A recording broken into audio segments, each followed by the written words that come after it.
இருக்கிறீங்க? எத்தனை பேர் உற்சாகமா இருக்கிறீங்க? வருஷ தொடக்கத்துல கர்த்தர் நமக்கு ஒரு சிறப்பான ஒரு தேவ ஊழியரை அழைத்து வந்திருக்கிறார். இன்னைக்கு உலகம் முழுவதும் தேவனால் வல்லமையா எடுத்து பயன்படுத்துகிற தேவனுடைய பாத்திரம் இன்றைக்கு நம்மத்தில் வந்திருக்கிறது. சேலம் பக்கத்துல இளம் பிள்ளை என்கிற ஒரு கிராமம் அப்படிதான் சொல்ல முடியும். அப்படிதானே? இது குடிமங்கலத்தை போல ஒரு ஸ்டேஷன். ஆனா பயங்கர ஃபேமஸ். சகோதரிமார்களுக்கு ரொம்ப பரிச்சயமான, இல்ல கேள்விப்பட்ட, இல்ல ரொம்ப விரும்புகிற ஒரு இடம். சரி, பாத்தியா? ஆனா அங்க யாரு இருக்கிறா, ஊழியம் எப்படி இருக்கு, அதெல்லாம் அங்க சாரி நல்லா இருக்கும். அந்த இடத்துல இருந்து தான் வந்துருக்கிறாரு. விட்டுறாதீங்க. அவங்க இப்பவே அட்ரஸ்லாம் வாங்கி வைக்கிறதுக்கு ரெடியா இருக்கிறாங்க. எந்த இடத்துல எந்த சாரி வாங்கலாம் அப்படின்னு. அந்த பகுதியில் கர்த்தர் 20 வருஷத்துக்கு முன்னாடி அருமையான தேவதாசன் நாங்கள் அழைச்சிட்டு போனார். சபைகள் அங்கே விருத்தி இடையில, ஆத்துமாக்கள் இல்லை, சிதறப்பட்ட நிலைமை, வறண்டு போன நிலைமை. ஆனா அந்த இடத்துல கர்த்தருடைய தாசன், அழைப்பை பெற்ற ஒரு தாசனை ஆண்டவர் கொண்டு போய் இன்றைக்கு அநேக ஜனங்கள் அந்த திருச்சபையில் ஆராதிக்க முடியாய், சத்தியத்தை கேட்க முடியாய், விசுவாச நிலைத்திருக்க முடியாது. கர்த்தர் அருமையான தாசனை இன்றைக்கு நம்மத்தில் கொண்டு வந்திருக்கிறார். அநேக பாடல்களை பாடுகிறார். நான் சொல்லல, அவரே வந்து சில பாடல்களை உங்களுக்கு பாடி காமிப்பாரு. அது அப்ப பாடுறப்போ இந்த பாட்டு இவர் பாடினதா அப்படின்னு சொல்லி உங்களுக்கு என்ன பண்ணும் தெரியும். ஆனா இவர் பாடினதை காட்டிலும் மற்றவர்கள் பாடி என்ன பண்ணிட்டாங்க, அவங்க ஃபேமஸ் ஆயிட்டாங்க. நான் சொன்னேன், நீங்க இந்த பாட்டை பாடினீங்க, நீங்க இப்பதான் தெரியும். பரவாயில்ல பாஸ்டர், யார் பாடினா என்ன, அது ஆண்டவர் கொடுத்த பாட்டு. அது யார் மூலமாயும் ஜனங்களுக்கு ஆசீர்வாதமா இருந்த போது அது எனக்கு என் பேர் வரணும்னு அவசியம் இல்லை, ஆண்டோட நாம மாத்திரம் மகிமைப்பட்டா போதுன்னு சொல்லி அருமையாய் தன்னை தாழ்த்தி ஒப்பு கொடுத்த அருமையான தாசனை நான் வரவேற்போம். தொடர்ந்து அவர்கள் இந்த மீதியா இருக்கிற நேரத்தை கொடுக்கிறோம். கர்த்தர் ஆசீர்வதிப்பார்.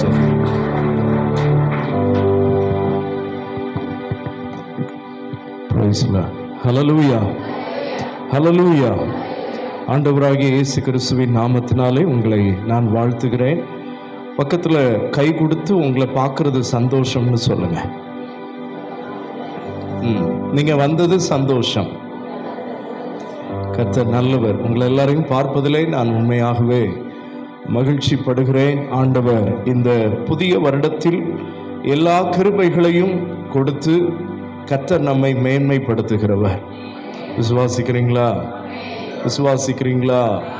கர்த்தர் நல்லவர். எங்களுக்குள் தந்திருக்கிற நல்ல உறவுகளுக்காய் கர்த்தரை துதிக்கிறேன். எத்தனையோ ஆண்டுகளுக்கு முன்பே உங்கள் போதகரை, அவருடைய தம்பி எல்லாரையும் அறிந்திருக்கிறோம். பல இடங்களில் சேர்ந்து நாங்கள் ஊழியம் செய்வதற்கான வாய்ப்புகளையும் ஆண்டவர் எங்களுக்கு தந்தார். ஆனால் இந்த நாட்களில் உங்களோடு வந்து இருப்பது எங்களுடைய விருப்பம் அல்ல, கர்த்தருடைய விருப்பம். தேவனுடைய விருப்பத்தை நிறைவேற்ற நாங்கள் இங்கே வந்திருக்கிறோம். தேவ திட்டத்தை நிறைவேற்ற நாம் இங்கே வந்திருக்கிறோம். ஒரு ஆமென் சொல்லுவோமா?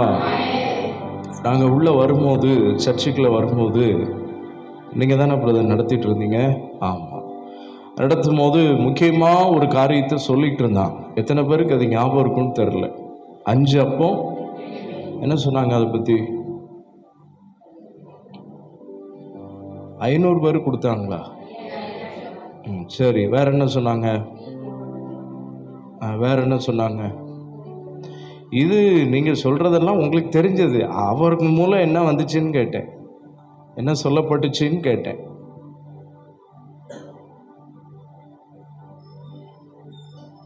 இதுக்கு மேல வேற எதுவும் சொன்ன மாதிரி தெரியலன்றீங்களா?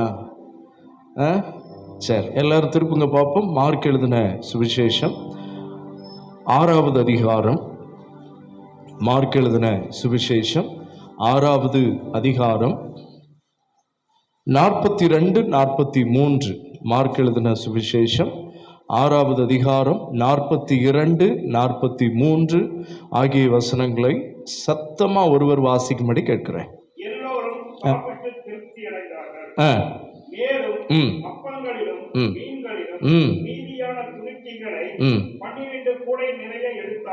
மீதியான துணிக்கைகளை 12 கூடை நிறைய எடுத்தார்கள். ஒரு அல்லேலூயா சொல்லுவோமா?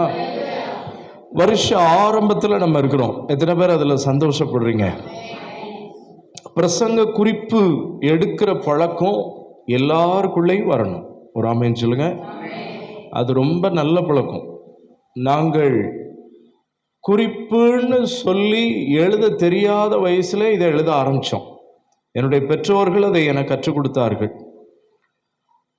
அப்போல்லாம் பாயிண்ட் பை பாயிண்டெல்லாம் பேச மாட்டாங்க எங்கள் பாஸ்டர்மாரெல்லாம்.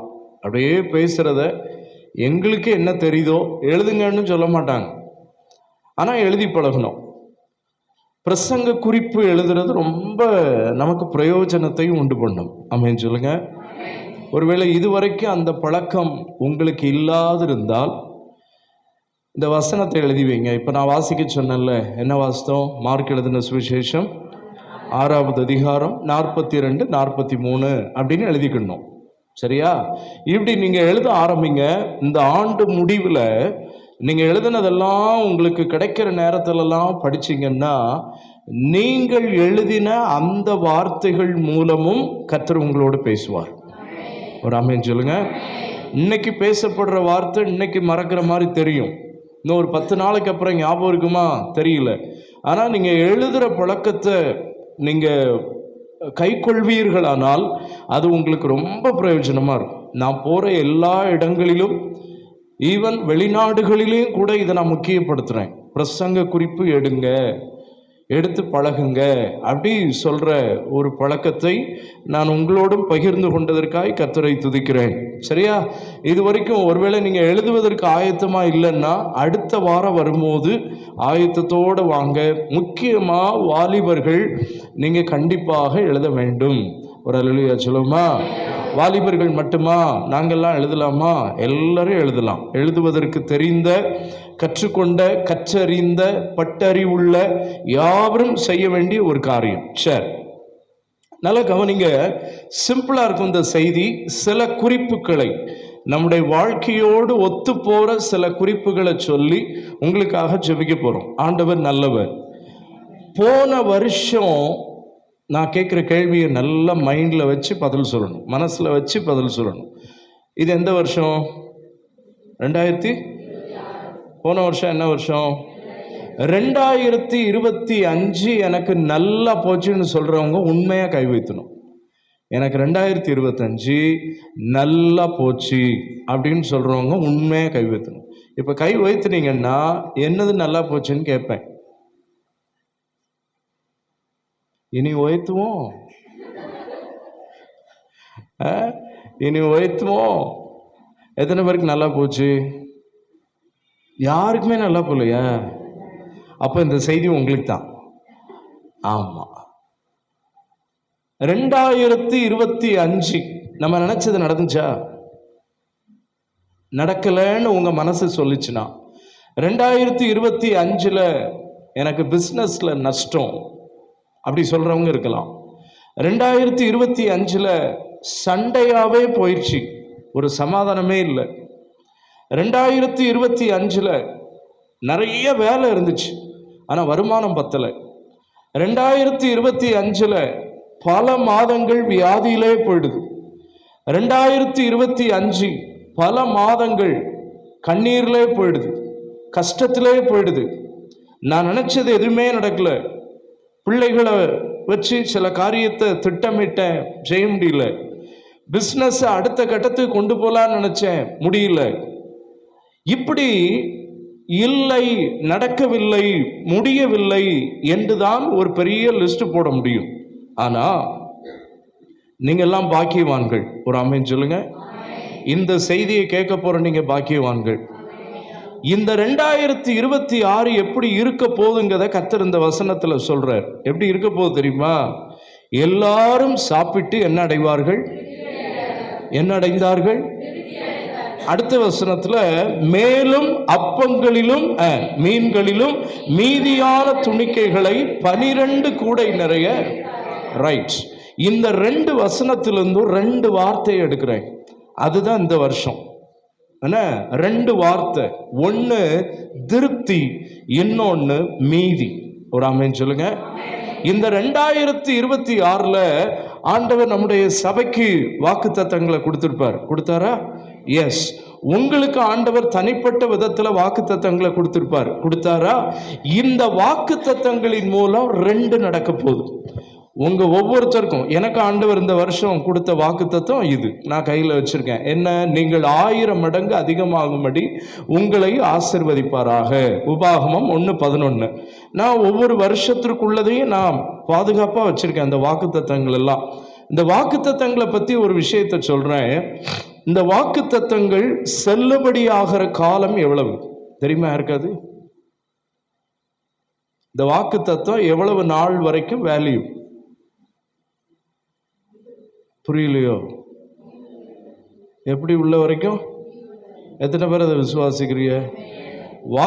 இப்போ நீங்க என்ன வாங்குனீங்கன்னாலும், ஒரு பேஸ்ட் வாங்குறீங்க, 2 தேதி போட்டிருக்கோம் அதுல. ஒன்று எப்போ அந்த பேஸ்ட்டை உற்பத்தி பண்ணோம், இன்னொன்று எப்போ இந்த பேஸ்ட் எக்ஸ்பைரி ஆகும், காலாவதின்னு சொல்லுவாங்க. அதுக்கு மேலே அந்த பேஸ்ட்டை என்ன செய்ய முடியாது, பயன்படுத்த முடியாது. ஆனால் வசனம் அப்படி இல்லை. வசனத்துக்கு எக்ஸ்பைரி டேட்டே கிடையாது. ஒரு ஆமென் சொல்லுங்க. உங்களில் சிலர் அதை தவறா என்ன செய்கிறோன்னா, இது நீங்கள் மட்டும் இல்லை, நிறைய பேர் அப்படிதான் நினைக்கிறாங்க, இந்த கார்டுக்கான வேல்யூ இந்த வருஷத்தோட முடியுதுன்னு. இல்லை, நான் அப்படி நினைக்கல. அதனால தான் இது வரைக்கும் நான் தனி ஊழியத்துக்கு வந்து உங்கள் பாஸ்டர் சொன்னபடி போன செப்டம்பரோட 20 வருஷத்தை கடக்கிறோம். 20 வருஷமும் சர்ச்சுக்கு என்ன வாக்குத்தத்தத்தை கர்த்தர் கொடுத்தாரோ அப்படியே வச்சு ஜெபம் பண்ணுறோம். 20 வருஷமும் ஜெபம் பண்ணுறோம். ஒரு ஆமென் சொல்லுங்க. 20 வருஷம் எனக்கு ஆண்டவர் என்ன கொடுத்தாரோ, என் மனைவிக்கு என்ன கொடுத்தாரோ, எனக்கு ஆண்டவர் ஒரு மகனை கொடுத்துருக்கார், அவனுக்கு ஆண்டவர் என்ன கொடுத்தாரோ, இந்த ஒவ்வொரு வருஷங்களையும் இது எல்லாத்தையும் வச்சிருக்கிறோம். நாங்கள் யாரும் இந்த காடை தூர போடலை. ஏன் தெரியுமா? இந்த வருஷம் ஒருவேளை நமக்கு நடக்காம போயிருக்கலாம். இந்த வருஷத்தோட தான் இது நடந்து முடியணுங்கிற அவசியம் இல்லை. ஆண்டவர் 10 வருஷ வாக்குத்தத்தம் நடக்காம இருக்கா, 11வது வருஷத்துல 10ஐயும் நடத்தி காட்டுறவர் நம்ம ஆண்டவர். கைகளை தட்டி கர்த்தரை மகிமைப்படுத்துங்க பாப்போம். நல்லா there is no expiry date. வசனத்திற்கு ஒருபோதும் காலாவதி என்கிற தேதி இல்லை. வசனம் என்ன சொல்லுது? வானமும் பூமியும் ஒளிந்து போனாலும் என் வார்த்தைகள் என்ன செய்யாது ஒளி. 2 விஷயம் நான் உங்களுக்கு சொல்லியிருக்கேன் இந்த ஜனவரி மாதம். 1, எல்லாரும் பிரசங்க குறிப்பு என்ன செய்யணும், எழுதுங்க, அது நல்லது. நம்பர் 2, உங்க கையில் இருக்கிற வாக்குத்தத்தத்திற்கு ஒரு தேதி போட்டு முடிச்சு விட்டுறாதீங்க.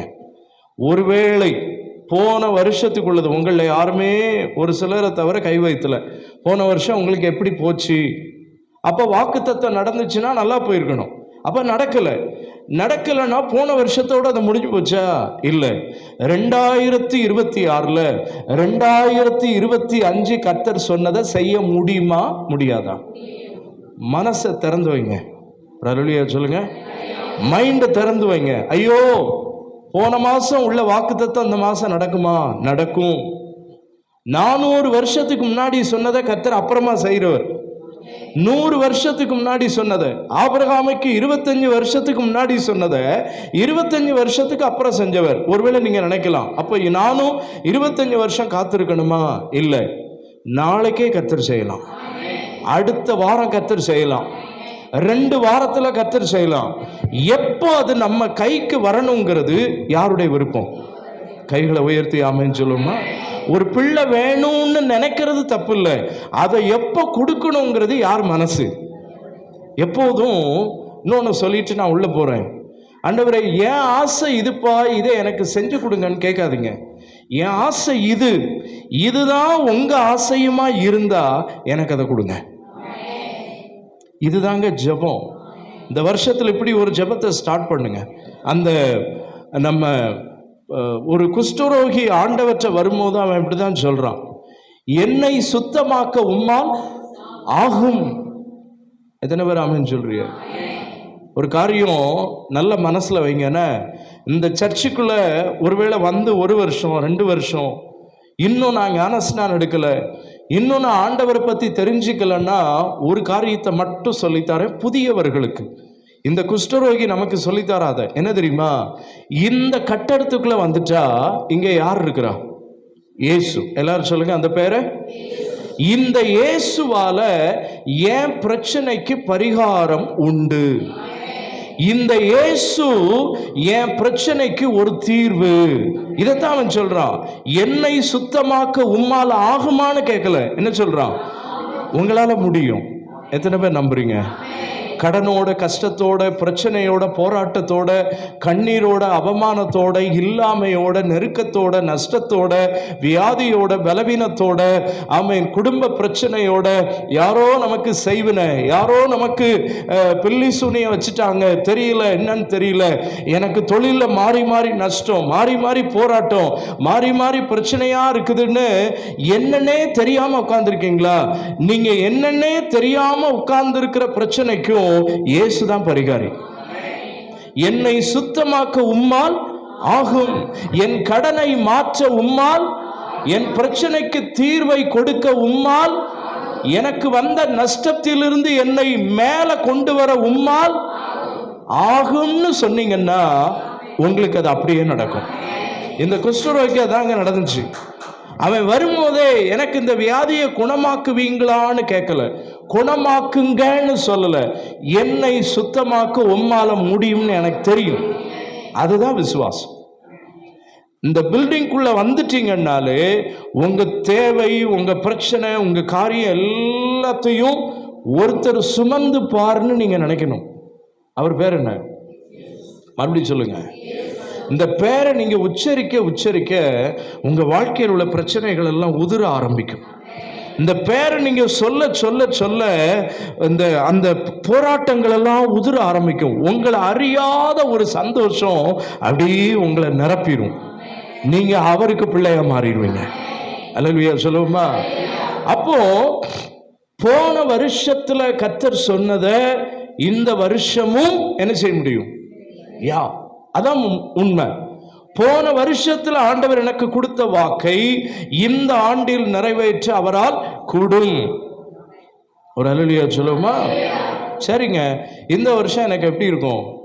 2 காரியம் மறுபடியும் சொல்றேன். உங்க வாக்குத்தத்தங்கள் மூலமாய், உங்க சபைக்கு கர்த்தர் கொடுத்த வார்த்தைகளின் மூலமாய் 2 நடக்க போகுது. உங்க வாக்குத்தத்தம் என்னன்னு எனக்கு தெரியாது, ஆனா அந்த வாக்குத்தத்தத்துக்கு என்ன நடக்கும்ங்கிறது எனக்கு தெரியும். ஒரு ஆமென் சொல்லுமா? என்ன நடக்க போகுது? அந்த வாக்குத்தத்தங்கள் மூலமாக நான் பிரசங்கம் பண்ணி கொண்டிருக்கும் போதே இங்க இருக்கிற சிலரோட கர்த்தர் பேச ஆரம்பிச்சிட்டார். விசுவாசிக்கிறவங்க ஆமென் சொல்லுங்க. உங்களுக்குள்ள ஒரு புது நம்பிக்கை வந்துருச்சு. என்ன நம்பிக்கை தெரியுமா? போன வருஷத்தை போல இந்த வருஷம் நிச்சயம் இருக்காது. எப்படி இருக்க போகுது? 2. 1, ஒரு திருப்தி வரப்போகுது. உங்க வாழ்க்கையை குறித்து திருப்தி படுவீங்க, உங்க பிள்ளைகளை குறித்து திருப்தி படுவீங்க, உங்க வேலையை குறித்து திருப்தி படுவீங்க, உங்களுக்கு கடவுள் தருகிற வருமானத்தை குறித்து திருப்தி படுவீங்க, உங்க ஆரோக்கியத்தை குறித்து திருப்தி படுவீங்க. விசுவாசிக்கிறவங்க ஆமே. திருப்தி மட்டும் போதுமா? இன்னொரு ரகசியத்தை சொல்றேன். மனுஷனுடைய பிரயாசம் ஒருவேளை திருப்தியை கொடுக்கலாம், மீதி நிச்சயமா கடவுளால தான் வரும். இந்த வருஷம் உங்கள் பிரயாசத்தோடு முடிகிற திருப்தி மட்டும் இல்ல, கர்த்தர் என்ன செய்ய போறார்? மீதி, வருமானத்துல மீதி, சந்தோஷமே இல்லாத இடத்துல எக்கச்சக்க சந்தோஷத்தை இந்த ஆண்டு கர்த்தர் தர முடியும். சரீரத்தில் அவ்வப்போது பலவீனம் தான் பாஸ்ட் வருது, கஷ்டமும் வலியும் வேதனையும் தான் வருது, ஒரு சுகத்தை என்னால பார்க்க முடியல. இந்த ஆண்டுல மீதி சுகம், அதாவது இவ்வளவு சுகத்தை என்னால் அனுபவிக்க முடியுதா என்று சந்தோஷப்படக்கூடிய அளவுல கர்த்தர் இந்த ஆண்டுல செய்வார்னு விசுவாசிக்கிறவங்க ஒரு ஆமென் சொல்லுங்க. வசனம் இருக்கு, நீ விசுவாசித்தால் தேவனுடைய மகிமையை. அப்ப இந்த கட்டடத்துக்குள்ள வந்த உடனே நம்ம யாரை விசுவாசிக்க ஆரம்பிச்சிடணும்? நீங்க சுமக்க கூடாது, அவற்றை கொடுங்க, அவர் சுமப்பார். உங்க கஷ்டத்தை நீங்க சுமக்க தேவையில்லை, அவற்றை கொடுங்க, அவர் சுமப்பார். அப்ப 2026 இன்னைக்கு வீட்டில் போய் சொல்லணும். சர்ச்சுக்கு வராதவங்கிட்ட சொல்லுங்க, இந்த வாரம் வராதவங்கிட்ட சொல்லுங்க, 2026 2 நடக்க போகுது. 1 திருப்தி, இன்னொன்னு மீதி. ரைட்டுங்க. இது எப்போ நடக்கும் நமக்கு அது தெரியணும்ல. திருப்தி மீதி நான் சொன்ன உடனே வந்துருமா? நீங்க ஆமென் சொன்ன உடனே வந்துருமா? அதுக்கு நம்ம செய்ய வேண்டியது 4. என்ன செய்யணும்? இந்த 4ம் இதுக்குள்ளதான் இருக்குது. இந்த 4 வேகமா பார்த்துட்டு, இந்த 4 உங்களுக்கு ரொம்ப நெருக்கமானது தான். இந்த 4ம் புதுசோ பெரிய இதுவரைக்கும் நீங்க கேள்விப்படாத ஒன்றோ கிடையாது. இந்த சம்பவத்துல ரட்சிக்கப்பட்ட அல்லவென்றால் இயேசுவை அறிந்த அல்லனா இயேசுவை ஆராதிக்க வருகிற நம்ம செய்யற 4 தப்பை பத்தி சொல்லுது. எத்தனை தப்பு? இந்த 4 தப்பையும் சரி பண்ணிட்டோம்னு வச்சுக்கிடுங்க, திருப்தியும் மீதியும் நம்ம கைக்கு வந்துடும். இதை சரி பண்ணாத வரைக்கும் திருப்தியும் வராது, அடுத்து என்ன வராது, மீதியும் வராது. அது என்ன தப்புன்னு பார்த்துருவோமா? பாருங்க, இந்த சம்பவம் நம்ம எல்லாருக்கும் தெரியும். இதை நான் விளக்கம் சொல்ல வேண்டிய அவசியம் இல்லை, ஆனாலும் சுருக்கமாக ஒரு விளக்கம் கொடுத்துடுறேன். இயேசுட்ட ஒரு பழக்கம் உண்டு. அவர் இந்த உலகத்தில் நம்ம போல மனுஷனா வாழ்ந்தார். எப்படி நான் அந்த இடத்துல மைக்கை போட்டு உங்கள்கிட்ட பேசிட்டு இருக்கேனோ, ஊர் ஊரா போய் பேசுறது தான் அவருடைய வேலை. யாருடைய வேலை? இயேசு. அப்படி ஒரு இடத்துக்கு போறாரு. மக்கள் அவரை கேள்விப்பட்டு, இப்போ அந்த தெருவில் நம்ம முதலமைச்சர் வரார், அவர் மட்டும் போவாரா, கூட்டமா போவோமா? அந்த மாதிரி இயேசு எங்கெல்லாம் வர்றாரோ அவரை கேள்விப்படுற ஆட்கள், அவரை பார்த்துட்டா போதும், அவர் நம்மளை பார்த்துட்டா போதும், அவர் நம்மளை தொட்டுட்டா போதும், நம்ம கோரிக்கை அவர்கிட்ட சொல்லிட்டா போதும் என்று கூட்டம் கூட்டமா அவர் பின்னாலே, அவர் எங்க போனாலும் போவாங்க. இப்படி ஒரு சந்தர்ப்பத்தில் நடந்த காரியம் தான் இப்ப நம்ம வாசித்தோம். வேகமா போறேன், நல்லா கவனிங்க. இயேசு என்ன பண்றார், ஒரு இடத்துல இப்படி ஊழியத்தை முடிச்சுட்டு, போதனையை முடிச்சுட்டு, அங்க வசனம் சொல்லுது, சாப்பிட்றதுக்கு அவருக்கு டைம் இல்லையா. எதுக்கு டைம் இல்லை? அப்படின்னு எந்த வசனம் சொல்லுதுன்னா, அந்த 31வது வசனத்துல போட்டிருக்கு, வருகிறவர்களும் போகிறவர்களும் அநேகராய் இருந்தபடியினால் போஜனம் பண்ணுகிறதற்கு அவருக்கு, அவர் கூட உள்ளவங்களுக்கும் அவருக்கும் சமயம் இல்லை. இப்படி போது. ரைட், வேகமா நான் மேட்ருக்குள்ள வர்றேன். எத்தனை பேர் கவனிக்க ஆர்வலா இருக்கீங்க? கையவே காணும். கை வைத்தினா தானே நீங்க ஆவலா இருக்கீங்கன்னு எனக்கு தெரியும். கர்த்தர் நல்லவர். சரி, இப்போ இவர் என்ன பண்ணிட்டாரு, சரி நம்ம இங்க இருந்தா நம்மளை இன்னும் ஜோம் பண்ண விட மாட்டாங்க, தனியா சாப்பிட முடியாது, பேசாம நம்ம ஒரு தனியா ஒரு இடத்துக்கு போயிடுவோம்னு சொல்லி அவர் படகு எடுக்க சொல்லி, ஏன்னா அவர் ஊழியம் செஞ்ச பகுதியெல்லாம் கடலோர பகுதிகள். என்ன ஓர பகுதிகள்? கடலோர பகுதிகளில் ஊழியம் செய்ப்பை தான் இன்னைக்கும் முழு உலகத்திலையும் கடலோரத்தில் இருக்கிற ஆட்கள் எல்லாம் சிலுவையை நல்லா அறிஞ்ச ஆட்களாக இருக்கிறாங்க. ஆமென் சொல்லுமா? சரி, இப்போ அவர் ஒரு இடத்துக்கு போவோம் அப்படின்னு சொல்லி கிளம்பி போறாரு. இதை ஜனங்கள் எல்லாரும் பார்க்குறாங்க, நம்ம ஆள் எங்கே போறாரு. இவர் போய் சேர்றதுக்கு முன்னாடி எங்கே யார் போயிட்டா? மக்கள் போயிட்டாங்க. இந்த கரூரில் ஒன்று நடந்துச்சு பத்தில, ஒரு கிறுக்கு பைய ஒருத்தன் வந்தா. யாரு? என்ன ஒன்றும் சொல்ல மாட்டேங்க, கிறுக்கு பை தான் அவன் கிறுக்கன் தான். கிறுக்கன் ஒருத்தன் வந்து ரட்சிக்கப்பட்டவங்கிற பேரில் விருதாக்கு இருக்கேன். அவன் வர்றதுக்கு முன்னாடி போய் நின்று அங்கே என்ன நடந்துச்சு சொல்லுங்க. என்னமோ நாங்கள்லாம் நிலாவில் இருந்து வந்த மாதிரி பார்க்குறீங்க என்னைய. எத்தனை பேர் செத்தான்? 41 பேர். இயேசுவை பார்க்க போன ஒருத்தனே அவர் சாக விட மாட்டார். அல்லேலூயா சொல்லுங்க. பார்க்க போனவன் செத்தது வரலாறு 2 மாதத்துக்கு முன்னாடி நடந்தது. பார்க்க போன ஆட்களை சாப்பாடு கொடுத்து அனுப்புறது நம்ம ஆண்டவர். தண்ணி கூட கொடுக்காதவன் அவன். நம்ம ஆண்டவர் அத்தனை பேருக்கு என்ன கொடுத்தார்? சாப்பாட்டுக்காக வரல. இவருடைய போதனைகளை உட்கார்ந்து உட்கார்ந்து கேட்ட ஆட்கள் மேல இவருக்கு ஒரு பாசம். சே, நம்மளை பார்க்க வந்திருக்காங்களே, இவங்களுக்கு என்ன கொடுக்கணும் சொல்லுங்க. என் சர்ச்சில் சொல்லி வச்சிருக்கேன், யாராவது அந்த நாய்க்கு ஓட்டு போட்டியன்னா யாருக்கு? என்ன உங்க பாஸ்டர் பாக்கி பிரசங்கம் பண்றது நான், அவர் அப்புறமா பாருங்க.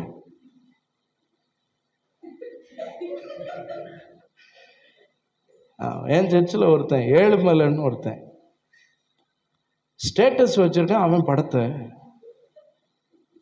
பிடிச்சிட்டேன். நம்ம கண்ணுக்கு மாட்டாம இருக்குமா? ஏல எதுக்கு அவன் படத்தை வச்சிருக்க? அவன் என்ன ஐயாம்பான். ஒரு ஒரு ரிமோட் வில்லேஜ்லேருந்து வர்றான். ஐயா, இந்த வருஷம் என் ஓட்டு யாருக்கு தான்? அடுத்த வாரம் சர்ச்சில் பார்த்தோம்னா காலை ஒடிச்சிருவான்ட்டேன். அவனுக்கு கல்யாணம் ஆகி பிள்ளையும் இருக்கு. தன்னை பார்க்க வந்தவங்களுக்கு தண்ணி கொடுக்காதவன் தலைவனா, தன்னை பார்க்க வந்த அத்தனை பேருக்கும் சாப்பாடு கொடுத்தவர் தலைவரா? சொல்ல மாட்டீங்களே. இவர் சாப்பாடு கொடுத்தாருங்க. சாப்பாடு கேட்டு போல, சாப்பாட்டுக்கு கூடின கூட்டம் இல்லை. ஒரு முறையாவது இயேசுவை பாத்திர மாட்டோமான்னு வந்து நின்ன கூட்டம். ஒரு ஆமென் சொல்லுங்க. அந்த இடத்துல சாப்பாடு கொடுக்கணும். எக்கச்சக்கமான ஆட்கள், கிட்டத்தட்ட 10,000 பேருக்கு மேல கூட்டிட்டாங்க. இங்க சாப்பிட்டது மட்டும் புருஷர்களுடைய எண்ணிக்கை, ஆண்களுடைய எண்ணிக்கை தான் போட்டிருக்கு. நல்லா கவனிங்க. இப்போ நான் வேகமா போறேன். 4 காரியம். இந்த 4 காரியத்தை நீங்க கேட்கும் போதெல்லாம் ஆமால நம்மளும் இந்த தப்பை பண்ணியிருக்கோம்லன்னு நீங்க சொல்வீங்க. இப்போ இயேசு உட்கார்ந்து பேசிட்டே இருக்கிறாரு. ஜனங்களுடைய முகம் வாடி போச்சு. அவர் பேச்சை கேட்குறாங்க சந்தோஷமா. என்ன இருந்தாலும் அவங்களும் மனுஷங்க தானே. அதான் அவங்க இருந்த இடம் வெயில் அதிகமான இடம், வனாந்தரம்னு போட்டிருக்கு. வனாந்தரம்னா எப்படி இருக்கும்? சோலை மாதிரி இருக்குமா? இல்லை, நிழலே கிடையாது. ஏதாவது ஒரு காயை பறித்து சாப்பிடுவோம்னா கிடையாது, மரம் கிடையாது. அப்படி ஒரு சிச்சுவேஷன். அந்த மாதிரி இடத்துல போய் பிரசங்கம் பண்றேன். இதை நான் இவ்வளவு விளக்கமா சொல்ல காரணம் உங்களுக்குள்ள வசனம் போகணும்னு தான். யார் தலைவன், ஒரு தலைவர் எப்படி இருக்கணும், இயேசு எப்படிப்பட்டவர், அவர் எவ்வளவு இரக்கம் உள்ளவர், இதெல்லாம் நீங்க புரிஞ்சுக்கணும்னு தான் நான் அதை சொல்றேன். ஒரு ஆமென் சொல்லுங்க பாப்போம். ரைட். பிரசங்கம் பண்றாரு. இவருக்கு ஆஹா நம்மளும் சாப்பிடல இவங்களும் சாப்பிடல, ஜனங்களுக்கு ஏதாவது கொடுக்கணுமே, நம்ம போற எல்லா இடத்துக்கும் பின்னாலே வாராங்களேன்னு அவர் நினைக்கிறாரு. நம்ம ஊர்ல ஒரு பழமொழி உண்டு, சாமி வரம் கொடுத்தாலும். இந்த பூசாரி இங்க யாரு தெரியுமா? அந்த 12 பேர். யாரு? 12 பேர். இயேசு சாப்பாடு கொடுக்கணும்னு நினைக்கிறார். இந்த பேர்ல 12 பேரும் அவர்கிட்ட வந்து என்ன சொன்னாங்க தெரியுமா? வாசிங்க பார்ப்போம். 35வது வசனத்துல இருந்து.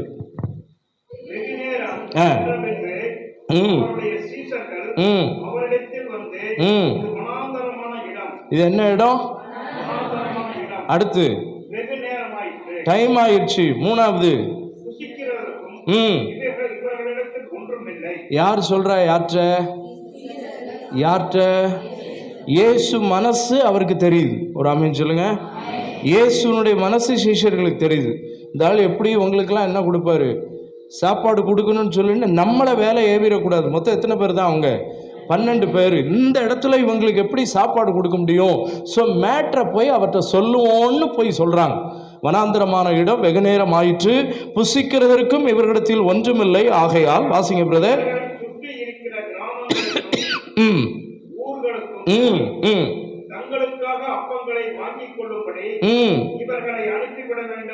அனுப்பிவிட வேண்டும் அப்படின்னு சொல்றாங்க. இதை கேட்ட ஆண்டவர் என்ன சொல்லி இருக்கணும்? அப்படியா சரி, அப்ப வேற ஏதாவது வழி பண்ணலாம் அப்படின்லாம் சொல்லணும். ஆனா அவர் என்ன சொன்னார் தெரியுமா? வாசிங்க.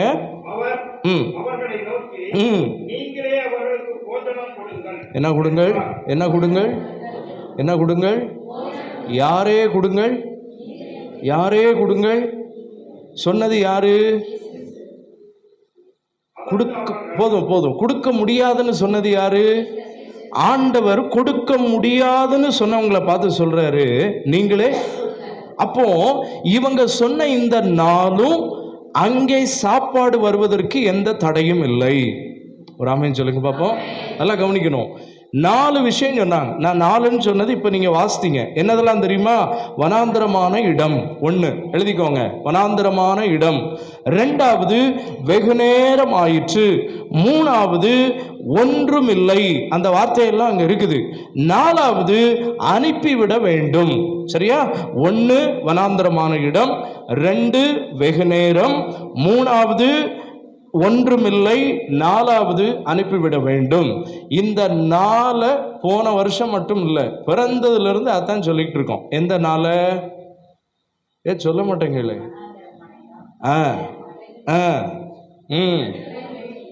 ஒண்ணுமில்லை, அனுப்பிடணும். இதை நாங்க எங்க பாஸ்டர் சொன்னோம்? நீங்க சொன்னீங்களா இல்லைன்னு இப்ப தெரியும். முதல்ல எதை குறிச்சு போட்டிருக்கு? வனாந்திரமான இடம். எல்லாரும் என்னை பாருங்க பார்ப்போம். எல்லாரும் நல்லா நிமிர்ந்து உட்காந்து பாருங்க பார்ப்போம். பார்த்தீங்களா, ஒரு அரை அடி மேலே வந்துட்டு இருப்போம். ஆனால் நீங்கள் உட்கார்ந்துருக்க தான் செய்றீங்க. நிமிர்ந்து உட்காருங்கன்னு ஒரு அரை அடி அப்படி மேலே. நம்ம ஆசீர்வதிக்கப்பட முடியாமல் இருப்பதற்கு முதல் காரணம், இன்னும் இடத்தை குறை சொல்கிறோம். எதை குறை சொல்கிறோம்? எப்படி தெரியுமா? உங்களுக்கு புரியணும் இல்லை? இப்போ சொல்கிறேன். என் பிள்ளைய கல்யாணம் பண்ணி கொடுத்த இடம் முடிச்சிட்டேல்ல? நான் சொல்லவே இல்லை. முடிச்சிட்டேல்ல? என் பிள்ளைய நான் கல்யாணம் பண்ணி கொடுத்த இடம் நான் சொல்றேன். எந்த இடத்துலையும் நம்ம பிள்ளைகளை வாழ வைக்கிறவர் இயேசு. நான் கடை திறந்த இடம் சொல்லுங்க. நான் வீடு கட்டின இடம், நான் வாங்கி போட்ட நிலம், அந்த இடத்த குறை சொல்றோமா? நான் காலேஜில் சேர்ந்த அந்த இடம், நான் மட்டும் அந்த காலேஜில் படிச்சிருந்தா அடுத்த சிஎம் ஆகிருப்போமா?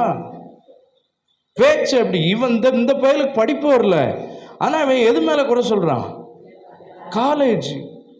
அவன் சொல்லுவான் அப்பாட்டையும் அம்மாட்டையும், ஏன்டா மார்க் குறைஞ்ச? நான் கேட்ட காலேஜில் நீங்கள் வாங்கி கொடுத்தல. நான் பிஎஸ்ஜியில் கேட்டேன் கோயம்புத்தூரில், நீங்கள் பிஎஸ்ஜியில் வாங்காமல் இன்னொரு காலேஜில் வாங்கி கொடுத்தி, அதனால தான் படிப்பு இப்படி ஆயிடுச்சு. இந்த பையலுக்கு படிப்பு வரல. இவன் ஆனால் எதை குறை சொல்லி பழகிருக்கான் பாருங்க, இடத்த. நான் ஒன்று சொல்கிறேன், உங்களை ஆசீர்வதிக்கணும்னு ஆண்டவர் முடிவு பண்ணிட்டாருன்னா எந்த இடத்துலையும் அவருடைய கை உங்களுக்கு ஆதரவாக இருக்கும். அல்லேலூயா சொல்லுங்க. இந்த வியாதி எங்கிட்டையும் சென்னரம் உண்டு. மேச்சேரின்னு ஒரு இடம் எங்கள் ஊர் பக்கத்தில், அங்கே ஒரு பாஸ்டரை போட்டிருந்தாங்க. இப்போவுமே அவன் தான் இருக்கிறான். மேச்சேரி கேள்விப்பட்டிருக்கீங்களா? இளம்பிள்ளை பாஸ்டர் சொன்ன உடனே எல்லாரும் சிரித்து வெளிப்படுத்திட்டியே, சாரி அங்கே கிடைக்கும். அதுலேருந்து ஒரு 12 கிலோமீட்டர் தூரத்தில் தான் மேச்சேரி. ஜோசியர்கள் அதிகம் இருக்கிற ஊர். சேலம் மாவட்டத்திலே ஜோசியர்கள் அதிகம் இருக்கிற ஊர் இந்த மேச்சேரி. இங்கே கொண்டாந்து நம்மால் ஒருத்தரை போட்டாங்க பாஸ்டரா. இவருக்கு அங்கே ஊழியமே செய்ய முடியல. இவற்றை வர்றது ஒரு 2 பேர் 3 பேர். ஆனால் பக்கத்தில் ஒருத்தர் ரோட்டில் உட்காந்துருப்பான் ஜோசியக்காரன், அவன்கிட்ட 100 பேர் வந்து நிற்பாங்களாம். இதை பார்த்து வெறுத்து போய், அப்போ எங்கள் தாத்தா தலைவராக இருந்தாங்க தமிழ்நாட்டுக்கு, ஏன்ட்ட வந்து பாஸ்டர் எப்படியாவது மேலே சொல்லி கொஞ்சம் டிரான்ஸ்ஃபருக்கு ஏற்பாடு பண்ணுங்க. ஏன் ஜான் அப்படின்னு கேட்டேன். ஜான் பிரபு ஒரு பேர். ஏன் அப்படின்னு கேட்டேன். இல்லை, என்னால் அங்கே ஊழியம் செய்ய முடியல. இதை அவருக்கு சொன்னேன். வனாந்திரமான இடத்துல திருப்தியான போஜனத்தை கர்த்தரால் கொடுக்க முடியுமானால் இந்த மேச்சேரியில் ஒரு லேண்டு வாங்குவீங்க, ஆலயம் கட்டுவீங்க, சர்ச்சு நிரம்பும்ன. ஆலய பிரதிஷ்டைக்கும் நான் போயிட்டு வந்துட்டேன். அல்லேலூயா சொல்லுங்க. இடம் முக்கியம் அல்ல. எத்தனை பேர் ஆமென் சொல்றீங்க? எந்த இடத்திலும் உங்களை ஆசீர்வதிக்க யாரால் கூடும்? நல்ல ஒரு ஆமென் சொல்லுங்க. இனி யாருமே உங்க பிசினஸ் லாஸ் ஆனதுக்கு இடத்தை மற்றவங்க சொல்லலாம், இயேசுவை அறிந்த நீங்க உங்க வாயினால சொல்லக்கூடாது. மற்றவங்க சொல்லட்டும், அது அவங்க உரிமை. ஆனால் இயேசுவை என்னைக்கு தெரிஞ்சிட்டீங்களோ, நீங்கள் இயேசுவின் இன்னைக்கு முன்னாடி பாஸ்டர் கூப்பிட்டு ஒரு ஃபேமிலியை கூப்பிட்டு ஜோம் பண்ணாங்க. அவங்களுக்கும் ஆண்டவர் இதைத்தான் சொல்கிறார், நீங்கள் எந்த இடத்தையும் இயேசுவை தெரிஞ்சதுக்கு அப்புறம், இப்போ நீங்கள் யாரை தெரிஞ்சுக்கிட்டீங்க? இயேசுவை தெரிஞ்சுக்கிட்டீங்க. நீங்கள் தொடர்ந்து சபைக்கு வாங்க. அந்த இயேசு எந்த இடத்துல நீங்கள் வெட்கப்பட்டு தலை குனிஞ்சு சோர்ந்து போய் நின்னீங்களோ அதே இடத்துல உங்களை நிமிர பண்ணுவாருங்கிறது இந்த செய்தியினுடைய மையம். நல்ல கைதட்டி கத்தரை மகிமைப்படுத்துங்க. அப்போ நல்லா கவனிங்க, எந்த இடத்திலும் என்னை என் இயேசு உயர்த்துவார். அப்ப இனி என்ன, எதை குறை சொல்லக்கூடாது? நல்லா சொல்லுங்க.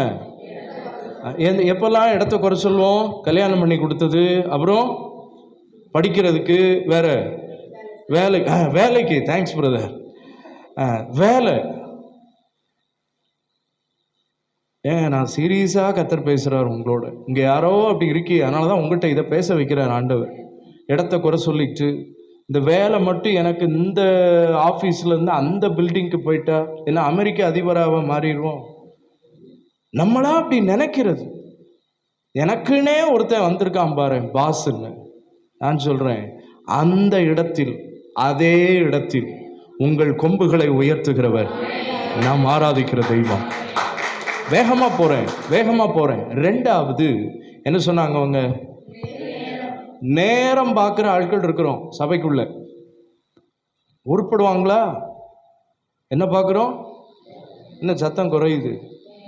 எல்லாம் கரெக்டாக இருப்பாங்க, ஆவியில் நிரம்புவாங்க, அல்லேலூயா ஆமேன் எல்லாம் ஓகே. கல்யாணம்னு வரும்போது இந்த நாசமாக போகிற முகூர்த்த தினங்கள்.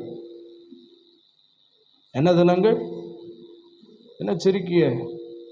பாஸ்டர்டெல்லாம் ஒன்றுமே கேட்க மாட்டோம். நேராக நம்மளாக பார்ப்போம். அங்கே பின்னால் காலண்டரில் போட்டிருப்பான். அதில் பார்த்த உடனே ஒரு 3 தேதி. எங்கள் சபையில் அப்படி ஒரு கேஸ் வந்துச்சு. நான் அந்த டைமில் இல்லை, வெளிநாடு போகிறேன், மாற்றி வைங்க என்ன. இல்லை பாஸ்டர், அந்த நாள் தான் நல்ல நாளாக வீட்டில் பெரியவங்க சொன்னாங்க, சீக்கிரம் அவங்க இறந்துட்டாங்கன்னா நீங்கள் நல்லா இருப்பீங்க என்ன. நீங்க ரட்சிக்கப்பட்டிருப்பீங்க. ஆனா குறை யார்கிட்ட சொல்லுவே தெரியுமா? எங்க மாமாவுக்காக பாஸ்டர், நாங்க ஆண்டவரை அறிஞ்சுக்கிட்டோம். இன்னைக்கு அப்படி சொல்றவங்க இருக்கிய, தலையாட்டிட்டு உட்கார்ந்துருக்கிய சிலருங்க. நீங்க யாரை குறை சொல்றீங்க தெரியுமா? அவங்க பெரியவங்களுக்காக. இந்த கிரக பிரவேசம் வீடு ஓப்பன் பண்ணும் போது 9 மணிக்கு மேலே தான் நான் போவேன். ஆனால் சிலர் எப்படி கூடுவாங்க தெரியுமா? பாஸ்டர் 7லிருந்து 7:20க்குள்ள, ஏன் 7:30க்கு ஃப்ளைட்டுக்கு போகிறீங்களான்னு கேட்பேன். இல்லை பாஸ்டர், அது அது அது அது அது அப்படி அடிவேன். நான் 9 மணிக்கு வருவேன். வரட்டுமா? எப்படி சொல்லுங்கள்? அல்லட்டா சாயங்காலம் வச்சுப்போம்மா. நான் நேரம் வரேன் பாஸ்டர், வாங்க. உட்காரும் போது என்கிட்ட சொல்லுவான், அது ஒன்றும் இல்லை பாஸ்டர், அந்த வீட்டில் காங்கிரீட்லேருந்து டைல்ஸ் வரைக்கும் எல்லாம் போட்டது எல்லாம் எங்கள் மாமனார். சரி, அதனால் அவருக்கு அடக்கம் பண்ணணுமா? என்ன செய்யணுப்போம்? இல்லை, அவங்க இருக்கிறதுனால நாங்கள்லாம் ஆண்டவருக்குள்ளே இருக்கிறோம் பாஸ்டர், நமக்கு ஒன்றும் பிரச்சனை இல்லை. ஆனால் அவர் மனசு வருத்தப்பட்டால் பரவாயில்ல. உங்களுக்குள்ளே ஒருத்தர் உட்காந்துருக்காரு. யாரு? அவரைத்தான் சந்தோஷப்படுத்தணும், மற்றவங்க இல்லை. ஒரு ஆமென் சொல்லுங்க. நல்ல ஒரு ஆமென் சொல்லுங்க. ரட்சிக்கப்பட்டும் இன்னும் ஏன் எனக்கு இது நடக்கலைன்னா பிரச்சனை இங்கே தான் இருக்குது. இடத்த குறை சொல்லிட்டு இருக்கிறோம். அடுத்து என்ன நேரம் ஆயிற்று? வெகு நேரம் பார்க்குற கிறிஸ்தவர்கள்.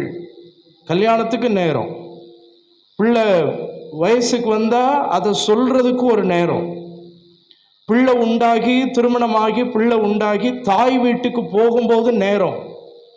பிசாசு தான் அந்த வேலையை பார்ப்பான், ரட்சிக்கப்பட்டவங்க பார்க்க மாட்டாங்க. ஒருவேளை இது வரைக்கும் அப்படி நீங்கள் ரட்சிக்கப்பட்டும் பார்த்துருந்தீங்கன்னா, இன்னைக்கு ஆராதனை முடிஞ்சு ஆண்டவர்கிட்ட மன்னிப்பு கேளுங்க. ஆண்டவரே, நான் தவறுதலாக இதெல்லாம் செஞ்சுட்டேன். ஏன்னா கல்யாணம் நடந்தது சனிக்கிழமை, மண்டபத்தில் 50,000 எனக்கு குறைச்சான் ஓனர். எத்தனை பேர் ஆமென் சொல்றீங்க? என் மாமனாருக்கு பயங்கர சந்தோஷம். எங்கள் குடும்பம் ஊழியக்கார குடும்பம். எங்கள் அப்பா அம்மாலாம் தேதி முடிவு பண்ண முடியாது. பெரியவங்ககிட்ட கேட்டு அவங்க ஒரு 3 தேதி சொல்லி, இதாண்டா இதை பண்ணு அப்படின்னு எங்கள் அப்பாவுடைய தாய் மாமா பஸ் ராஜமணின்னு ஒருத்தர், அவங்க சொல்லி இந்த 3 தேதியில் ஜெயராஜ் அத்தான்ட்டையும் போய் கேளு. அவங்களுடைய அத்தான் 2 பேரும் மூத்த ஊழியர்கள் நம்ம ஸ்தாபனத்தில். இவங்க 2 பேரும் 3 தேதி கொடுத்தாங்க. மண்டபம் போய் பாருன்னா 3 தேதியும் ஃப்ரீ. ஏன்னா அந்த 3 நாளும் யாருமே என்ன நடத்த மாட்டாங்க. மதுரையில் மாஸ்டர் மஹால்னு ஒரு மஹால் இப்போ பைபாஸுக்கும் வந்துருச்சு. அதில் தான் எனக்கு 21 வருஷத்துக்கு முன்னாடி கல்யாணம் நடந்துச்சு. நான் நாசமாவாக போயிட்டேன். நல்லா இருக்கேனா இல்லையா? என்ன ஒன்றும் சொல்ல மாட்டேங்க. எல்லா நாட்டுக்கும் போகிறேன், எல்லா ஊருக்கும் போகிறேன், எல்லா தரப்பட்ட மக்களை பார்க்குறேன். இன்றைக்கி நான் உங்களுக்கு பிரசங்கம் பண்ணுறேன், இப்போ என் மனைவி அங்கே பிரசங்கம் பண்ணுவா. நல்ல ஊழியத்தை கர்த்தர் கொடுத்துருக்குறார். ஏர் கண்டிஷன் சர்ச்சை கர்த்தர் கொடுத்துருக்கிறார். ஏன் தெரியுமா? அந்த தேதியில் கல்யாணம் பண்ணாததுனால. என்ன ஆமேனே வரமாட்டேங்க. ஏன் இதை சொல்கிறேன் தைரியமா? நான் கர்த்தரை மட்டும் நம்புகிறேன். நேரம் முக்கியம் இல்லை. எந்த நேரத்திலும் என் குடும்பத்தை ஆசீர்வதிக்க என் இயேசுவால் கூடும். மூணாவது என்ன இல்லை? ஒன்றும் இல்லை. முதல்ல அந்த பாட்டை இன்னையோட நிறுத்திடணும். எந்த பாட்டை? ஒன்றும் இல்லை. ஏன்னா எப்படி இருக்கிய அப்படின்னு யாராவது கேட்டால் என்ன பதில் சொல்லணும்? அப்படியா சொல்கிறிய? இந்த தமிழில் இங்கிலீஷ்லேயும் ஒரு வித்தியாசம் இருக்குது. இங்கிலீஷில் ஹவ் ஆர் யூ அப்படின்னு கேட்டால் என்ன சொல்லுவாங்க? அதுக்கு மேலே இவனுக்கும் கேட்க தெரியாது, பதிலும் தெரியாது. அது வேறு விஷயம். அது மட்டும் தெரிஞ்சு வச்சுருப்பான். ஹவ் ஆர் யூ 4 பேருக்கு நடுவில் என்னமோ இவனுக்கு இங்கிலாந்தில் பிறந்து இத்தாலியில் வளர்ந்த மாதிரி ஹவ் ஆர் யூ, உடனே ஃபைன். அதோட இவனும் முடிச்சுக்கிடுவான், அவனும் முடிச்சுக்கிடுவான். இதே ஆள்கிட்ட தமிழில் கேள்வி எழுங்க. என்ன மாப்பிள்ளை எப்படி இருக்க? என்னத்தை சொல்ல மாப்பிள்ளை, நானும் கல்யாணம்னு ஒன்று பண்ணேன். எனக்குன்னே வந்து பிறந்திருக்கான் பாருங்க 3 பேர். இவனுக்கு பேண்ட்டு சைஸே வாங்க முடியல. கேள்வி கேட்டவன் ஆட்டோ பிடிச்சி வீட்டுக்கு போயிட்டான். இவன் இன்னும் பேசிகிட்டு இருக்கான். எத்தனை பேருக்கு நான் சொன்னது புரிஞ்சுது? என்ன ஒன்றும் சொல்ல மாட்டேங்க. வாயில் நல்ல வார்த்தையை பேசுவோம். இந்த வருஷத்தில் யாராவது உங்கள்கிட்ட கேட்ட எப்படி இருக்கீங்க? நல்லா இருக்கேன். அப்படியா? ஆனால் நம்மளை தோன்றதுக்குன்னே ஒரு 10 பேர் இருப்பான். வசனம் இருக்கு பார்த்தீங்களா, உன் வீட்டாரை உனக்கு. அன்னைக்கு ஒருத்தர் என்கிட்ட கேட்குறாரு, சாப்பிட்டதெல்லாம் செமிச்சிருதோங்காரு என்கிட்ட. அவருக்கு எவ்வளோ ஆசை பத்தியெல்லாம் நான் மாத்திரை போடணும்னு. ஆமாம் பாஸ்டர், உங்களுக்கு நீங்கள் சாப்பிட்றதெல்லாம் ஜெமிச்சிருதோன்னாரு. என்ன இந்த கேள்வி கேட்குறீங்க? அவருக்கு என்னன்னா, எனக்கு ஜீரண பிரச்சனை வரணும்னு அவர் ஜெபம் பண்ணுறாரு. புரியுதா உங்களுக்கு? அப்போ நீங்கள் எதுவும் காலைல நடப்பீங்களோ? ஆமாம், சென்னா நடப்பேன். எதுக்கும் பார்த்துக்கிடுங்க. இப்போ இவன் ஆசை என்ன தெரியுமா? என் நலனில் இவனுக்கு ஆசை இல்லை, நான் நாசமாக போகணுங்கிறதுல அவனுக்கு ஆசை. ஆனாலும் அந்த நபருக்காக ஜெபம் பண்ணேன். இது தாத்தா சொல்லி கொடுத்து. ஒருத்தன் உன்னை கெடுக்க நினைச்சாலும் நீ அவனுக்காக ஜெபம் பண்ண. ஒரு ஆமென் சொல்லுங்க. இப்போ நான் சொன்னது என்ன காரியம்னா, டைம் முடிஞ்சு போச்சு. நான் ஒரு பாயிண்டில் முடிச்சிடுறேன், நல்லா கவனிங்க. ஒன்றும் இல்லை, நல்லா இல்லைங்கிற வார்த்தையே இந்த வருஷத்தில் வரக்கூடாது. ஏன்னா ஒரு வீட்டு வேலை ஆரம்பிக்க போறியன்னு கேள்விப்பட்டோம். பணமெல்லாம் வச்சிருக்கீங்களோ? கர்த்தர் கொடுப்பாருன்னு சொல்லுங்க. யார் கொடுப்பா? கொடுக்க போகிறது அவர் தானே. அப்போ அவரை தானே சொல்லணும். என்னப்பா ஒரு கடை ஆரம்பிக்கிற, நிறையா இருக்கோ? கர்த்தர் கொடுத்ததுங்க. ஒத்த பைசா உங்ககிட்ட இல்லாமல் இருக்கலாம், உங்கள் வாய் அவரை சொன்னால். ஆபிரகாம் அவரைத்தானே சொன்னா. ஈசாக்கு கேட்குறான் பலிக்கு போகும்போது, எப்பா பலிக்கான ஆடங்கே யார் பார்த்துக்கொள்வா? பிள்ளைகளுக்கு கல்யாணம் வச்சிருக்கீங்களே, நகையெல்லாம் சேர்த்துருக்கீங்களா? கர்த்தர் பார்த்துக்கொள்வா. ஏன்னா அந்த அட்ரஸ்ல இருந்தால் உங்களுக்கு நகை வரப்போகுது, அந்த அட்ரஸ்ல இருந்தால் உங்களுக்கு பணம் வரப்போகுது, அந்த அட்ரஸ்ல இருந்தால் உங்களுக்கு சுகம் வரப்போகுது. நீங்கள் எப்பெல்லாம் அவரை தூக்கி பிடிக்கிறீங்களோ உங்களுடைய காரியத்தை கர்த்தர் தாராளமாக செய்வார். அல்லேலூயா சொல்லுங்க. அப்போ நம்ம வாயில் எந்த வார்த்தை வரக்கூடாது, இல்லைன்னு சொல்லக்கூடாது. பக்கத்தில் பார்த்து சொல்லுங்க, இனி இந்த பாட்டை பாடாதீங்க. நிறைய பேர் சொல்லாமல் இருக்கீங்களே, பக்கத்தில் பார்த்து சொல்லுங்க. இல்லைன்னு என்ன செய்யக்கூடாது. எத்தனை பேர் நல்லா உங்களுக்கு புரியுதா? நான் பேசுகிற 3 காரியமும் புரிஞ்சா? முதல்ல எதை குறை சொல்லக்கூடாது, இடத்த குறையே சொல்லக்கூடாது, உன்னையோட விட்டுறணும். சொன்னதுக்கு மன்னிப்பு கேட்டுருங்க ஆண்டவர்கிட்ட போய், கர்த்தர் மன்னிச்சிருவார். 2வது என்ன பார்க்கக்கூடாது? நேரம். கிறிஸ்தவங்க நேரம் பார்க்குறாங்களா? பார்க்குறாங்க. பார்க்கக்கூடாது. பார்த்ததுனால தான் நமக்கு வர வேண்டிய நன்மை வராமல் போச்சு. பார்க்காம கர்த்தர் நேரத்தில் இது கர்த்தர் உண்டு பண்ணின நாள்னு வசனம் இருக்கு. என்னைக்கு படித்தாலும் அன்னைக்கு அந்த வசனம். திங்கக்கிழமை படிக்கலாம், அப்போ திங்கக்கிழமை யார் உண்டு பண்ண நாள்? செவ்வாய் யார் உண்டு பண்ணது? புதன் யார் உண்டு பண்ணது? அப்படியே வாங்க, சனிக்கிழமை யார் உண்டு பண்ணது?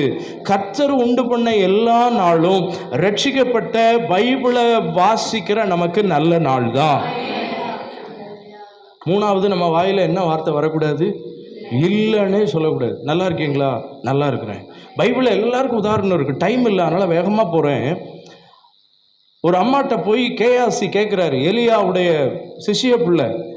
போய் இந்த அம்மா வீட்டுக்கு வர்றோம், அடிக்கடி இந்த வீட்டில் தங்குறோம் ஊழியத்து நிமித்தம். இது வரைக்கும் இந்த அம்மா நம்மகிட்ட வந்து ஜோம் பண்ணலையே, போய் கேட்டு வாடா ஏதாவது வேணுமான்னு. இவன் போகிறான். அந்த அம்மா வயலில் வேலை செய்யுது. போன உடனே இவன் கேட்குறான் வேலைக்காரன், அம்மா முதலாளி அனுப்புனார், அவர் உங்கள் வீட்டில் தான் இருக்கிறார். எத்தனையோ வருஷம் உங்கள் வீட்டுக்கு நாங்கள் வந்திருக்கோம், ஆனால் இது வரைக்கும் எங்கிட்ட வந்து இப்படி ஒரு காரியம் ஜெபம் பண்ணுங்கன்னு நீங்கள் சொல்லவே இல்லையே, ஏதாவது உங்களுக்கு இருந்தால் சொல்லுங்கள். அதுக்கு அந்த அம்மா சொன்ன பதில் என்ன தெரியுமா? என் ஜனத்தின் நடுவே நான் சுகமாய் குடியிருக்கிறேன். சொல்லுங்கள் அந்த வார்த்தையை. இதில் என்ன பாஸ்டர் பெரிய விஷயம்? ஆமாங்க பெரிய விஷயம். அது வரைக்கும் அந்த அம்மாவுக்கு என்னது இல்லை? குழந்தை இல்லை. குழந்தை இல்லைங்கிற மேட்ரை நான் ஒன்று சொல்கிறேன். உங்கள் வீட்டுக்கு மேலே உங்கள் பாஸ்டர் ஊழியத்து நிமித்தம் வந்து தங்கும் போது நீங்கள் அவர்கிட்ட ஜெபம் பண்ண மாட்டேலாம்? கண்டிப்பாக ஜெபம் பண்ணுவோம். இன்னும் உரிமை எடுத்து ஜெபம் பண்ணுவோம். ஏன்னா யார் வீட்டில் தங்கியிருக்கிறா? நம்ம வீட்டில் நம்ம பாஸ்டர் தங்கியிருக்கிறாங்க, நம்ம எப்போ வேணாலும் போய் ஜெபம் பண்ணலான்னு நம்ம நினைப்போம். ஆனால் அந்த அம்மா ஒரு நாள் கூட அந்த பாஸ்டர்கிட்ட போய், ஐயா வர்றீங்க, சாப்பிட்றீங்க, தங்குறீங்க, உங்களை நல்லா கவனிக்கிறோம், ஆனால் இன்னைக்கு வரைக்கும் என் வயத்தில் ஒரு புழுவும் இல்லை, பூச்சும் இல்லை, இது நீங்கள் ஒரு ஜெபமாவது பண்ணலாமேன்னு சொல்லி இந்த அம்மா போய் நின்னதா எந்த வசனத்திலும் இல்லை. ஏன் தெரியுமா? இந்த அம்மாவுடைய நம்பிக்கை இல்லை என்கிற வார்த்தைகள் நம்பிக்கை இல்லை. எனக்கு ஆண்டவர் ஒரு குழந்தையை கொடுத்திருக்கார், அது இருக்கு, அது இன்னும் இங்க வரலங்கிற நம்பிக்கை தான் இருந்துச்சே ஒழிய, கர்த்தர் என்னைக்கு உங்களுக்குன்னு ஒரு நன்மை வச்சிருக்காரோ அது உண்டாகும். அல்லேலூயா சொல்லுங்க. அப்ப நம்ம வாயில என்ன வரக்கூடாது? 3வது இல்லைன்னு வரக்கூடாது. ஒரு ஆமென் சொல்லுமா? 4வது காரியம் வாஸ்து முடிக்க போறோம். 4வது என்ன வார்த்தை சொன்னேன்? அனுப்பிவிட வேண்டும். ஒருவேளை 2025 நீங்க பல காரியத்திற்காக ஜெபம் பண்ணிக்கிட்டே இருந்திருக்கலாம். என்ன செஞ்சிருக்கலாம்? ஒருவேளை நடக்கல, 2025 முடிஞ்சு போச்சு, புது வருஷமும் பிறந்துருச்சு, இன்னும் அதே காரியத்திற்காக நம்ம ஜெபம் பண்ணணுமா? இங்க இருக்கிற சிலரோட கர்த்தர் பேசுற தீர்க்க தரிசனமா இந்த குறிப்புல என்னுடைய ஆவியில் அதை உணர்றேன். சிலர் வருஷம் பிறந்ததுக்கு அப்புறம் நீங்க காத்திருந்ததுக்காக விட்டுட்டீங்க. இப்போ சில நீங்க ஜெபம் பண்ணி கொண்டு வந்த அந்த ஜெபத்தை விட்டுட்டீங்க. இனி நடந்தா என்ன, நடக்கலைன்னா என்ன, வருஷமே பிறந்துருச்சு, இன்னும் நான் அதுக்காக காத்திருக்கணுமா? இன்னும் அந்த காரியத்தை ஆண்டவர்கிட்ட சொல்லணுமான்னு நினைக்கிறீங்க. கர்த்தர் சொல்றார், எரிகோ விழுவதற்கு முந்தின நாள் பக்கத்துல நீங்க வந்துட்டீங்க.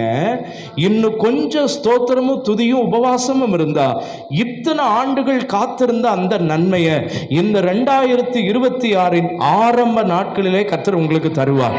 நல்ல கரங்களை தட்டி கர்த்தரை மகிமைப்படுத்துவோமா? கர்த்தர் செய்வார். அதை டிராப் பண்ணணும்னு நினைக்காதீங்க. இவ்வளவு நாள் காத்திருந்துட்டா நடக்கல, விட்டுருவோம். அனுப்பிவிட வேண்டும். உங்க ஜெப குறிப்பை நீங்க அனுப்பாதீங்க, அதை இன்னும் உங்க கூட வைங்க. உங்க காத்திருப்பை அனுப்பாதீங்க, அதை இன்னும் உங்க கூட வைங்க. உங்க மனசு என்ன சொல்லு தெரியுமா? போன வருஷம் வரைக்கும் இது நடக்காம இனி நடந்து என்ன பிரயோஜனம்? காலம் தாழ்ந்து நடக்கிற நன்மைகளில் கூட என் ஆண்டவருடைய நாமம் மகிமைப்படுகிறது. என் சகோதரன், நீர் இங்கே வந்திருந்திருந்தனால் மரித்திருக்க மாட்டான்னு மார்த்தாளும் மரியாளும் சொல்லும் போது ஆண்டவர் அழகாய் ஒரு அற்புதத்தை லாசருவுக்கு செய்து அந்த வசனத்தினுடைய முடிவுகள், அந்த சம்பவத்தினுடைய முடிவுகள் வருகிறது.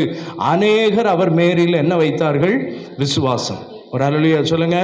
ஒருவேளை உங்க மனசு அப்படி நினைக்கலாம், இன்னைக்கு என் நஷ்டம் மாறாம இன்னும் நான் நடுத்தெருவுக்கு வந்ததுக்கு அப்புறம் எனக்கு மாறி என்ன பிரயோஜனம்? இல்லைங்க, கொடுக்கிறவர் அவரு, உங்களை ஆசீர்வதிக்கிறவர் அவரு. அவருக்கு ஒரு தேதி இருக்கு, அந்த தேதியில தான் உங்களுக்கு நன்மை செய்வார். அந்த தேதி உங்களுக்கு புரியாது, பட் அவர் உங்க தேதியை முடிவு பண்ணிட்டார். ஆண்டவர் கானாவூர் கல்யாணத்துல சொன்ன வார்த்தை அதுதான், என் வேளை இன்னும் வரவில்லை. வந்துச்சா? வந்தது எப்படி இருந்துச்சு? முந்தின ரசத்தை பார்க்கிலும் பிந்தின ரசம் எப்படி இருந்துதான்? உங்களுக்கு நார்மல் ஒயின், நார்மல் திராட்சை ரசம் வேணுமா? நல்ல டேஸ்டியான திராட்சை ரசம் வேணுமா? டேஸ்டியான திராட்சை ரசத்தை நீங்க ருசி பார்க்கணும். அந்த டேஸ்டியான திராட்சை ரசத்தின் மூலம் உங்க சாட்சி இன்னும் ஓஹோன்னு மாறணும்னா இன்னும் கொஞ்சம் காத்திருங்கள். நீங்கள் காத்திருக்கிற காரியம் கனிய போகிறது. கர்த்தருடைய வசனம் மிக தெளிவாய் இருக்கிறது. நெடுநாள் காத்திருத்தல் இருதயத்தை இழைக்க பண்ணும், விரும்பினது வரும்போதோ ஜீவ விருட்சம் போல இருக்கும். எல்லாரும் எழும்பி நிற்போம். ஹல்லேலூயா. கர்த்தர் நல்லவர். எல்லாரும் எழும்பி நிற்போம். ஆண்டவர் இந்த நாளை சொல்லும் போது சீஷர்கள், ஆண்டவர் சொன்னார், நீங்களே போஜனம் கொடுங்கள். எல்லாரும் வலது கரத்தை உயர்த்துவோமா? நீங்களே போஜனம் கொடுங்கள். அப்படின்னா என்ன அர்த்தம்? இந்த நாளும் எனக்கு ஒரு தடையே இல்லைன்னு அர்த்தம். நம்ம இந்த நாளை பேசிக்கிட்டே இருக்கிறோம். எல்லாரும் உங்களுடைய வலது கரத்தை உயர்த்தி, வலது கரத்தை உயர்த்தி, கர்த்தர் நல்லவர். உங்க வலது கையை மட்டும் உயர்த்துங்க பார்ப்போம். அல்லேலூயா. ஒரு நிமிஷம், ஆமென். ஒரு 2 நிமிஷத்துல முடிக்க போறேன். நீங்க இப்ப ஆண்டவர்கிட்ட சொல்ல போறீங்க, ஆண்டவரே, இதுவரைக்கும் நான் இடத்தை குறை சொன்னேன், நேரம் பார்த்தேன், அப்பா இல்லைங்க பாட்டை நிறைய நான் பாடிட்டேன், இந்த காரியத்தை விட்டுறணும்னு நான் நினைச்சிருக்கேன். அப்படி நான் நினைச்ச நினைவுகளை மன்னிங்கன்னு சொல்லுங்க. எல்லாரும் இந்த வார்த்தையை சொல்லுங்க, மன்னிங்கப்பா, மன்னிங்க. நான் இடத்தை குறை சொன்ன நாட்களை மன்னிங்க, நேரம் பார்த்ததை மன்னிங்க. இந்த ஆண்டுல நீங்க புதுசா ஒன்ன பண்ண போறீங்க. ஆமென். ஹல்லேலூயா. ரிபாலா ஷகலா தரா நபோ. நன்றி. இந்த ஆண்டுல கர்த்தர் செய்ய போறது திருப்தியும் மீதியும். ஆமென். மறக்காதீங்க, திருப்தி படுவீங்க, மீதி எடுப்பீங்க. திருப்தி படுவீங்க, மீதி எடுப்பீங்க. ஆமென். உங்க கண்ணீரை கர்த்தர் மாற்றுவார். இந்த வருஷத்துல நீங்க அழ போறது இல்ல. ஆமென். உங்க கண்ணீரை என் தேவன் மாற்றுவார். உங்க பிரச்சனைக்கான ஒரு முடிவு அவராய் இருப்பார். நீங்கள் நஷ்டப்பட்டு போவதில்லை, நீங்கள் வேதனையோடு இருப்பதில்லை. எல்லாவற்றையும் மாற்றுகிறவர் கர்த்தர். விசுவாசிக்கிறவங்க கைகளை தட்டி கர்த்தரை மகிமைப்படுத்துவோமா? நல்ல ஹalleluya, ஹalleluya. கர்த்தர் நமக்கு ஏற்ற வார்த்தை நமக்கு தந்திருக்கிறார். இந்த மாதத்தில் நாம் தியானித்தது போல நீங்கள் எதிர்பார்க்கிற முடிவை கர்த்தர் அறிந்திருக்கிறார். ஆமென். இந்த மாதத்தில் கர்த்தர் கொடுத்த நல்ல வாக்குத்தத்தத்தினுடைய முடிவாக நிச்சயமாக ஆண்டவர் நமக்கு இந்த வார்த்தையின்படியாக இல்லைன்னு சொல்லி அல்ல, ஒரு திருப்தியை நமக்கு தரப்போகிறார். ஆமென். அவர் அளிக்கும் நன்மை அவர் திருப்தியப்படுத்துகிறவர். ஹalleluya. எல்லா கரங்களை உயர்த்தி ஆண்டவரே நல்ல வார்த்தைக்காக உமக்கு நாங்கள் ஸ்தோத்திரம். ஓ ஹalleluya. அந்த எதிர்பார்க்கிற முடிவை அவர் அறிந்திருக்கிறபடினாலே அது ஏற்ற நேரத்தில் அவர் நிறைவேற்ற அவர் போதுமானவராக இருக்கிறார். அது தீமைக்காய் அல்ல, அது நன்மைக்கு ஏதுவாய் முடிய பண்ண போகிறார். நன்மைக்கு ஏதுவாய் ஆண்டவர் முடிய பண்ண போறபடினாலே எல்லாரும் ஆண்டவரே நாங்கள் விசுவாசிக்கிறோம். கர்த்தர் அப்படியாய் நீர் இது வாய்க்க பண்ண போறபடியாலுமே நாங்கள் துதிக்கிற ஆண்டவரே. இனி நாங்கள் ஒருபோது நாங்கள் குறையோ ஆண்டவரே, ஒருபோது நாங்கள் ஆண்டவரை குற்றப்படுத்தவோ ஏதன் மேல நாங்கள் சார்ந்தது அப்படிக்கு பரலோகம் எங்களுக்காய் ஆயத்தம் பண்ணி நாங்கள் எதிர்பார்ப்போடு நாங்கள் காத்திருக்க, அது விடாப்பிடியா நாங்கள் ஆண்டவரை தொடர்ந்து பிடிக்க எங்களுக்கு கிருபை பாராட்டுவீராக. ஆண்டவரே நன்மையும் கிருபையும் எங்களை தொடர்ந்து நாங்கள் செபிக்கிறாங்க தாவே. ஆண்டவரே உம்முடைய கரம் எங்கள் மத்தியில் வெளிப்படுவதாக. ஆசீர்வதியும் ஆண்டவரே. தேவனுடைய வார்த்தை கொடுத்த அருமையான தேவதாசனுடைய கருத்தில் ஒப்புக் கொடுக்கிறோம். சுகத்திலும் பலத்திலும் ஆரோக்கியத்திலும் நன்மையிலும் உம்முடைய மேன்மையிலும் அபிஷேகத்திலும் இன்னும் ஆண்டவரே வளர்ந்து பெருகட்டும். அநேக ஜனங்களுக்கு ஆசீர்வதிக்கப்பட்ட பாத்திரமாய் இன்னும் ஆண்டவரே நீ கொடுக்கிற ஆண்டவரே வார்த்தையின் மூலமாய் பாடல்கள் வெளிப்படுவதாக. அது ஆவியோடும் கருத்தோடும் துதிக்கிற பாடலாய் வருவதாக. ஆண்டவரே பல வகையான பாடல்கள் எழும்பிக் கொண்டிருக்கிற இந்த தருணத்திலும் அருமையான நல்ல தாசர்களை ஆண்டவரே உண்மை உத்தமான ஊழியக்காரர்களை ஆண்டவரே உம்முடைய வார்த்தையை அறிந்து ஆண்டவரே எழுதுகிற பாடல்களுக்காக நன்றி செலுத்துகிறோம். அநேக ஜனங்களுக்கு அது ஆசீர்வாதமாக இருக்கிறதுக்கு நன்றி ஆண்டவரே. உம்மை நாங்கள் துதிக்கிறங்க தாவே. நீர் ஆளுகை செய்வீராக. அவருடைய குடும்பத்தை ஆசீர்வதி, ஊழியர்கள் ஆசீர்வதி, பிள்ளை ஆசீர்வதிப்பீராக. நன்மை நடத்த இந்த வருஷத்தில் கொடுத்த வாக்குத்தத்தன்படி நிறைவேற்றும் நாங்கள் செபிக்கிறோம். ஆளுகை செய்யும் எல்லா துதிமக்கே செலுத்துகிறோம். இயேசுவின்